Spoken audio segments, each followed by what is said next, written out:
So what we're going to do now is I gave you the introduction.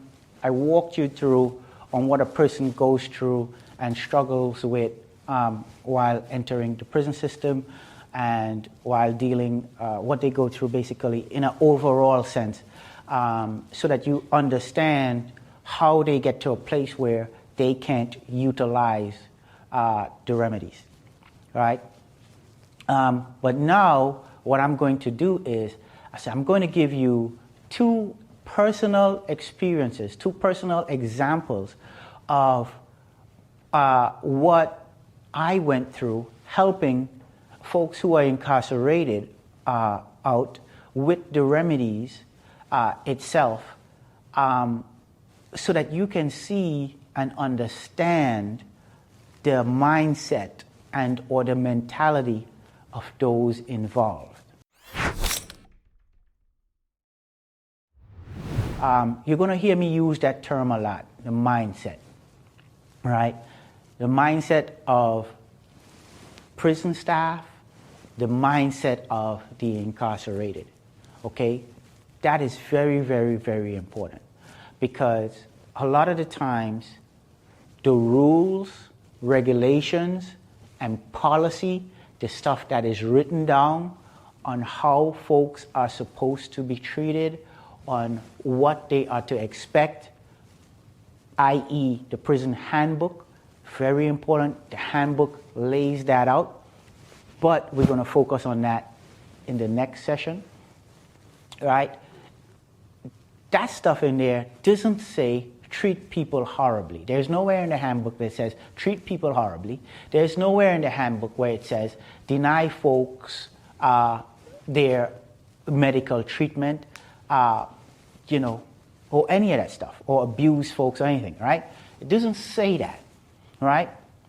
Like I said in the first session, prison is supposed to be a place where you're put on timeout. And if you read that handbook, it kind of like says, okay, you're on timeout, and this is how your life is going to be while on timeout. The problem is that life in prison is usually never like what it says, or not just like, if they do get the conditions like that, as far as the aesthetics, the rest of it is still horrible, that folks are going through it, right? And what happens is, after going through that a lot, after going through that stress, that pain, while coming into the prison system, if prosecutors spun a web of lies on you, or forced you to do something that you didn't want to do, or whatever you went through, especially especially if you had bad experiences with the police or the agents that arrested you, you start seeing that folks who are supposed to be doing the right thing, they themselves are not. And you are going through it for what you did. And even that comes up in your head from time to time. Well, what the hell? Yes, I did wrong, and I'm being punished for it, right? Or they think that I did wrong, and I'm being punished for it. But you, the staff, is supposed to be doing right. And you're not. You're violating me, you're abusing me, you're not giving me the things that I'm supposed to get. And it's okay. Nobody's doing you anything, right? So what do you think is going to happen to folks who are incarcerated? They're going to adopt the mindset that is okay, right? So prison staff push the mindset that you're now in our custody. You are here because what you did. This is not a hotel or a comfortable situation. Life is not going to be comfortable and or peaceful for you. You are going to go through it, right? That is the message they push, not in the books, not in the policy, but out of their mouth, right? That's what they communicate to folks, to those who are incarcerated when they enter prison, right? They tell them sometimes in assemblies, and or by the way they treat them, folks who are incarcerated understand that you are going to be treated horribly, and there is nothing that you can do about it. Right? When the truth is, yes, there is something you could do about it. You could use the administrative remedy process. But guess what? If you go that route, staff understands that they are going to hinder it in any way they can possibly, the majority of the time. So, please, the Bureau of Prisons would have their records that would show you that they have done remedies on behalf of incarcerated persons. Sorry, not that they have done remedies on behalf of incarcerated persons. They have their records that would show that incarcerated persons are doing remedies. And as if they have, to get problems resolved. And their numbers are small. And their numbers say, well, the majority of folks who raise issues are wrong or didn't do it properly, or there was no big issue. This stuff was resolved, or, they were just denied because, they were wrong. That's the mental that the prison pushes, the mindset on the issue. But the truth is that the amount of remedies that they actually receive is 10 times more than they actually file, right? People submit, I would tell you, the prison system probably receives, and I guesstimate a lot based on my experience, okay?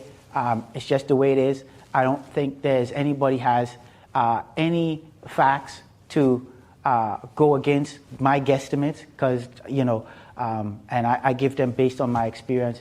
And I'm telling you, I know that my guesstimates are official. They're good. They might not be exact, but they're pretty good. And so I'm telling you that the prison system definitely receives over,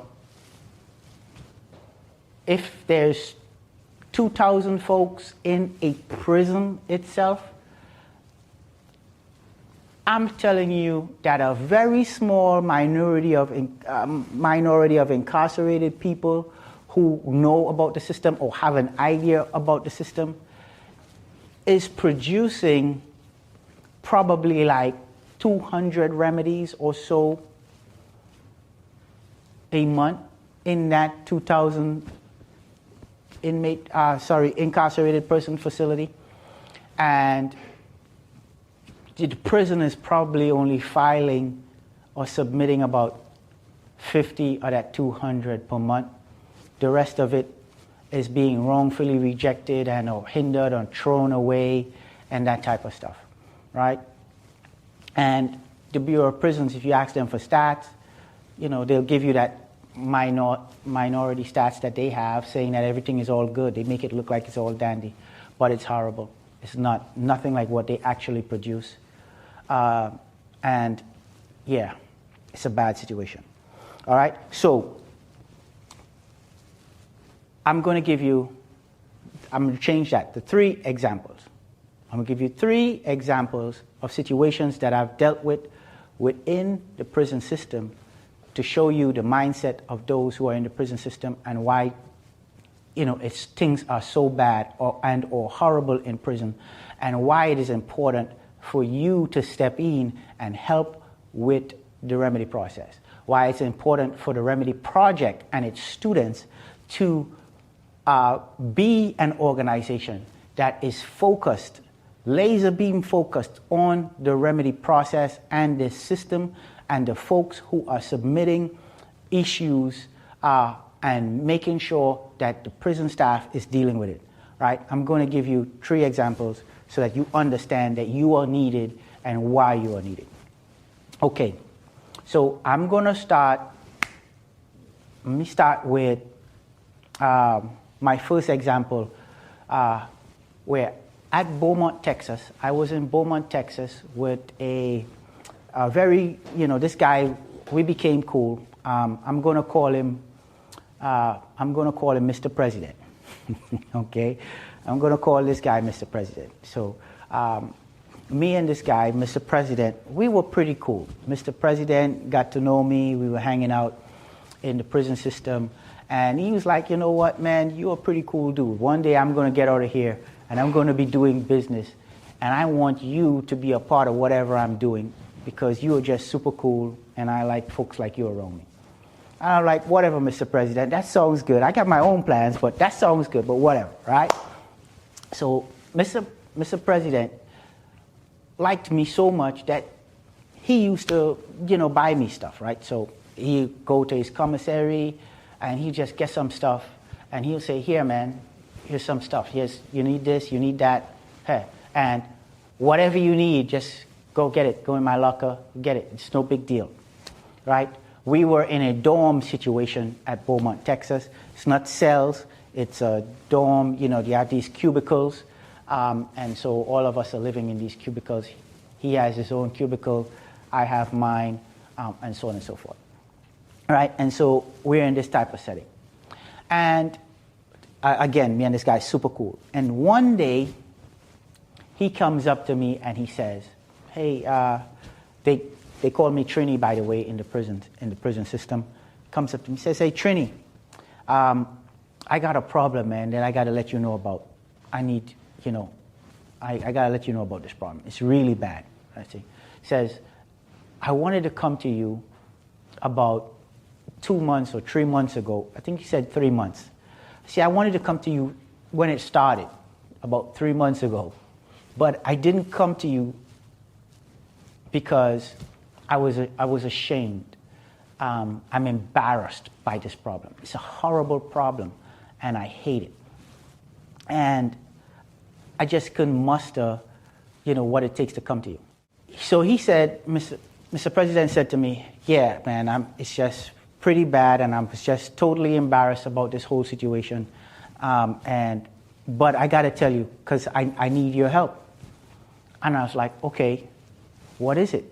What's going on? Let me help you. That's what I'm here for. And so this guy explained to me that he had a hernia. And his hernia was so bad that he was in pain for a long time. It's over a year or so that he had this hernia. And he was in pain, suffering with this hernia. And eventually, his hernia got so bad that when he got to go to the restroom to use the toilet, he was in pain and suffered pain because he had to push, and the pressure from the hernia and stuff, it just made it difficult for him to use the restroom. But he didn't know also that he had hemorrhoids. And so he had the hernia, he had hemorrhoids, but we learned about the hemorrhoids later on. He didn't know about the hemorrhoids, but he had hemorrhoids. But the problem is, because of the hernia and the hemorrhoids, and he trying to use the restroom and forcing and pushing, what eventually happened, that he explained to me, was his anus or rectum ripped and fell out. So the skin and the anus ripped and it fell out. And so whenever he went to use the restroom, that would fall outward. And there would be a lot of blood and a lot of feces. It's literally a mess because that is no longer functioning properly, right? And so there's a lot of mess. And he was doing that or going through that for 3 months before he came and speak to me. He explained that he was using a roll of toilet paper every single time, an entire roll of toilet paper to clean himself every single time he went to the restroom. That's how much mess he was in. Forget the pain. Pain was excruciating every time. He took measures. He explained that he took measures of starting to not eat a whole lot of solid foods and just eat light stuff. Like, he started like oatmeal, and he would break stuff up fine. He stayed away from stuff like potatoes and that type of stuff. He stayed away from rice, and he tried to grind up or crush up everything he would eat as fine as he can to make sure whatever he took in was soft so that it would kind of like come out soft. That was his hope or his goal. And this dude was, he's a tall dude. He was decent built for his size, right? He used to exercise and all of that. And so he was healthy, except for that hernia and the hemorrhoids he didn't know about, which caused him that problem with his anus. And so he was going through that. And so he came to me 3 months out of doing that, cleaning himself and going through that, and said to me, look, this is what I'm going through. I'm extremely embarrassed. It hurts me so deeply to have to tell you that this is what I'm going through, but this is what I'm going through. And so I was shocked out of my mind. I was like, I wanted to say to him, dude, are you crazy? Right? That's what I wanted to ask my friend. I was like, I wanted to ask him so bad, dude, are you crazy?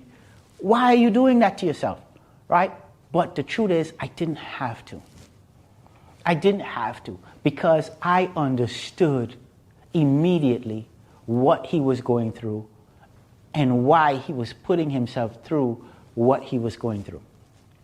So, but I needed to make sure. I needed to understand. So I said, okay, have you gone to medical, the prison's medical, and told them about the situation and tried to get help with it?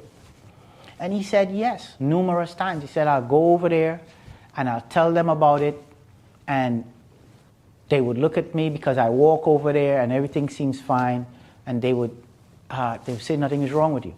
He said one time they asked him to see, and he pulled down his pants, and they looked, and they said there was nothing wrong with him.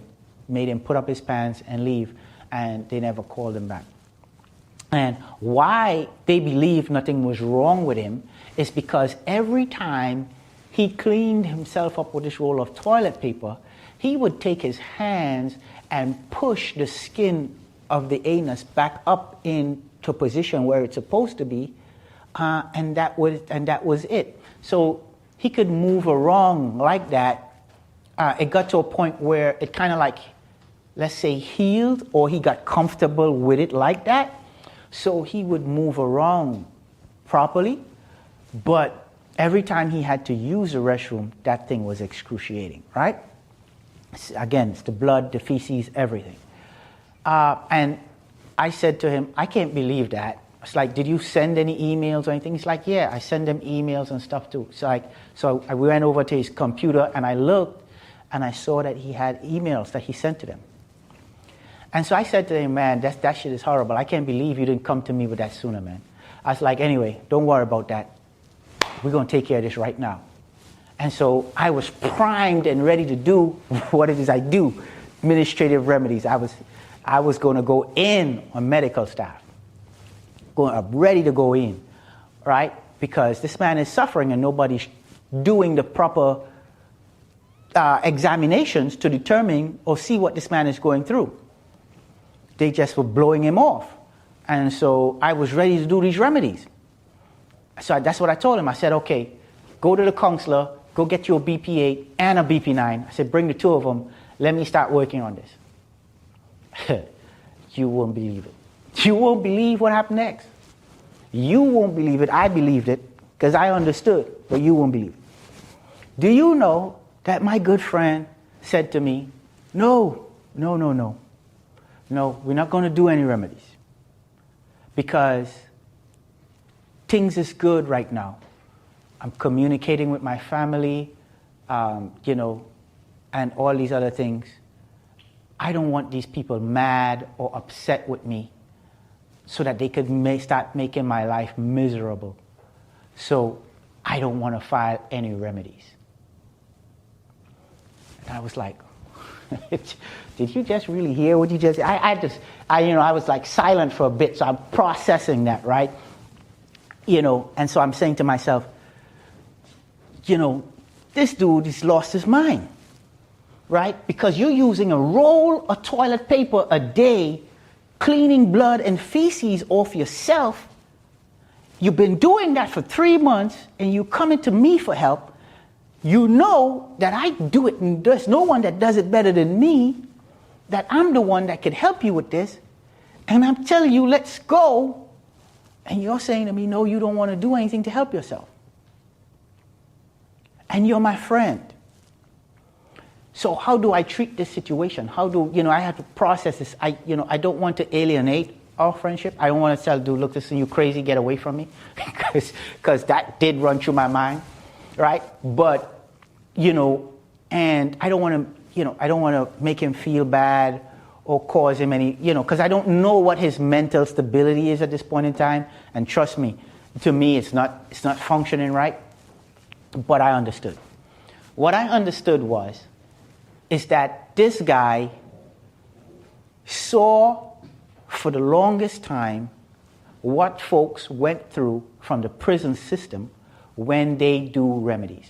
For folks like me who help guys like him and others do remedies, prison staff retaliates against us. One of the most famous retaliations that they had for folks like us who helped others who do paperwork and or help them do casework in the courts was that they would take us and put us in transit for a year. So literally, they would put us on a bus and bus us around the country from prison. You get to a prison, they would check you out in the prison, and you would stay at that prison for 2 weeks, and then they'll put you back on the bus and send you off to another prison, and so on and so forth.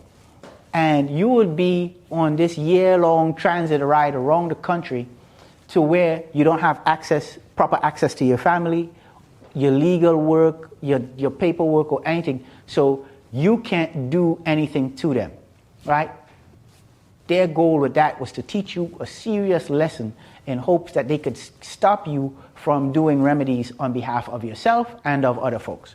That was a tactic. Now, that tactic was stopped just before, not too long before I got into prison, right? So I didn't experience that.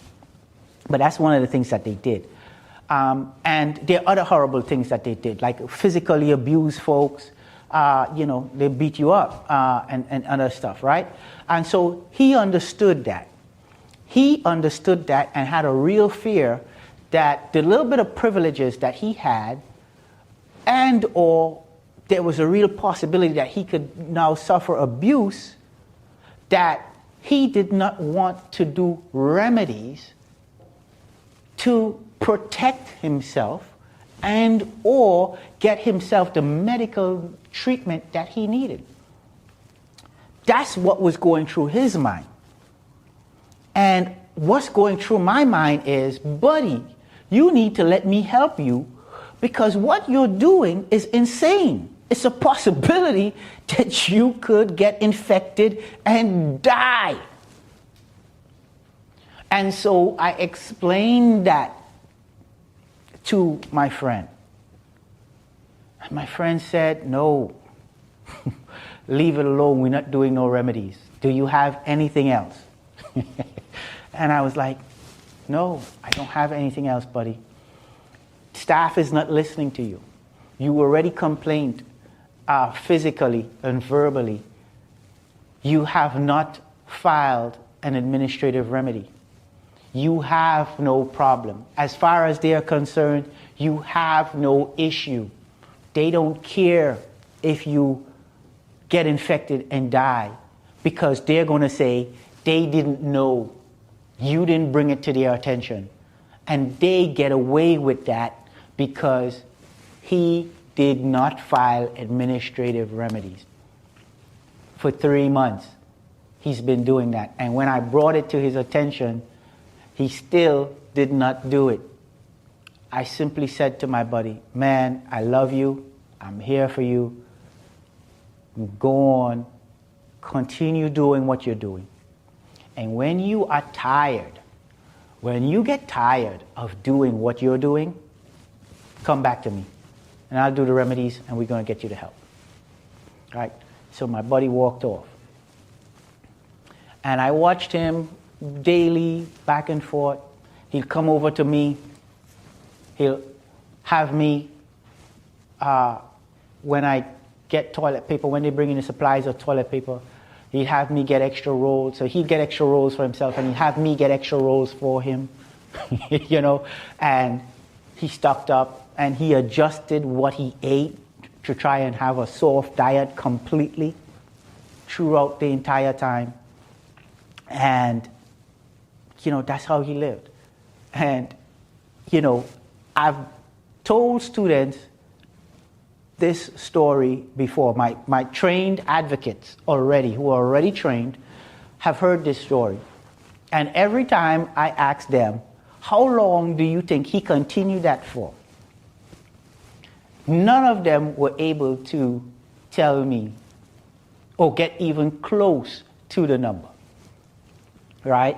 Because they would always say another week or two. Some say another month. And I think the longest answer I've ever heard was another 3 months. Right? That this guy continued doing what he did. And none of them were close. This guy continued doing what he was doing, Mr. President, for another 9 months. 9 months of going to the restroom with your anus falling out, cleaning up feces and blood every time with an entire roll of toilet paper. And then, of course, he has to take a shower. With that kind of mess, every time he uses the restroom, he's got to go straight to the shower. Right? He did that an entire year because he was terrified of the prison staff and their capabilities. What he knows that they do, right? And they go through. Also, even though he knew that I was good at getting around the hindrances of the remedy process by staff, you know, doesn't necessarily have too much faith in that anyway, because it's hindered so much that, you know, others who do it, they don't get anywhere. So what good is it to go through that process if it's not going to work? That's the mindset, right? So my friend, Mr. President, he had that mindset, that defeated mindset, that using the remedy process is either going to bring him serious hurt and or pain, or was a waste of time. So he did what he did for an entire year. And I could do nothing because I cannot file a remedy on his behalf. I cannot write this up and say, here, staff, look at what's happening to this guy. They take that and they toss it to the side because that is a violation of the process. I can help him prepare it. I can write it for him and put it together and explain all that's wrong with what he's going through. But then I must give it back to him with his name and signature on it for him to turn it in to staff and say, here, this is my issue. And so unless we're doing that together, he's getting no help. Right? Eventually, at the after the year, he came back to me. I immediately got a BP8 and a BP9. And I put together a nice solid remedy on his behalf. I even sent what I put in the remedy, I put it in an email and I sent it off to the warden on his computer. So I had him open up his computer and I type in it and I sent off whatever I put in the remedy, I put it in this computer and I sent that email to the warden. And the very same day I did that, it was not 3 hours. 3 hours had not gone by since I sent the email and he turned in the remedy. And medical staff was rushing coming over to the unit looking for this guy. They were searching. The folks who were chasing him away all along, who didn't care, who would not think about doing the proper examination or sending him somewhere to have a proper examination based on what he was telling them was going on, are now running around the unit looking for him so that they could help him, because now they understand he has a problem. Now they understand that he's going through some serious pain. Now they understand that he's been going through this pain for about a year. Okay? And so now they're looking for him to help him out. Right? Folks, I'm telling you this.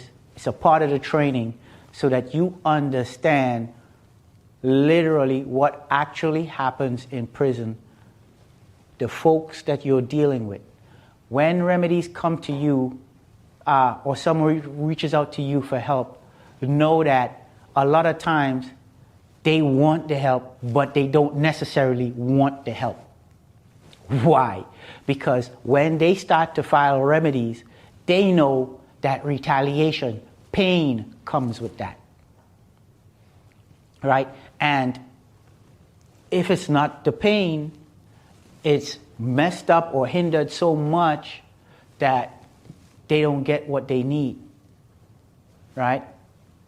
Unless you got someone like me there who knows how to get past everything, then, it works. And so staff at that facility knew that I was helping this guy because I was the only one that was producing sound functional remedies like that. My mentor was not doing that anymore. It was all me. He would send everybody to me. So I was the only one producing good remedies. So when they saw the writing, they knew, okay, that's Mr. Simpson. Oh, well, of course they didn't call me Mr. Simpson. They called me Inmate Simpson. They knew that was Inmate Simpson who did that, right? And they knew that the chances of stopping me from helping him get that to where it needed to go was very, very slim. So when the warden and they saw that remedy, and saw the way that it was laid out, they immediately sent the medical staff to go look for this man so that they could give him some help. And so they took him, they sent him outside to an outside facility where he explained to the doctors what was going on. And when they looked, they saw that he had some serious hemorrhoids along with the hernia. And that's what kind of led to that problem, the constant forcing that led to that problem. And they started treating him. They sent him back after examining him, scheduled him for surgery, and all of that, right? But we didn't stop there. I told him that we're going to exhaust these remedies all the way to the 12. To the 11, all the way to the 11, which is the central office, because it needed to. They needed to know what you went through for this year, even though you were going, staff started to act right. And so I got it to the 10. The warden responded, hey, we got you assigned and set up for medical. You're going to go back for your surgery. We still forwarded it to the 10.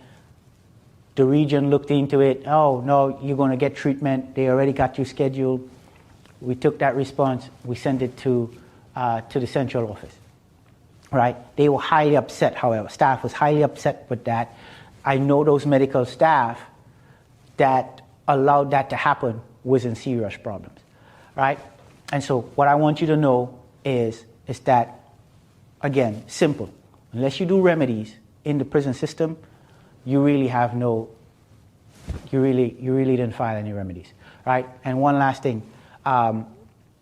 Mr. President, after I left, I heard from someone else that they eventually, after he was healed and all that stuff, eventually staff turned around and beat him up pretty bad one day, broke some ribs and some other stuff, and then shipped him off to another facility. Could it be related because he got medical staff in trouble or whatever? It could be. Could it be because of something else? It could be. I don't know. But there you go. This man's fear of these folks came to a reality eventually, right? They punished him beat him up, break up his ribs and stuff, because that's what a whole lot of them do. Not all of them, but a lot of them do it. Okay? It happens too frequently in the prison system, too frequently to be comforted. Right? And so this is why you need to learn the process.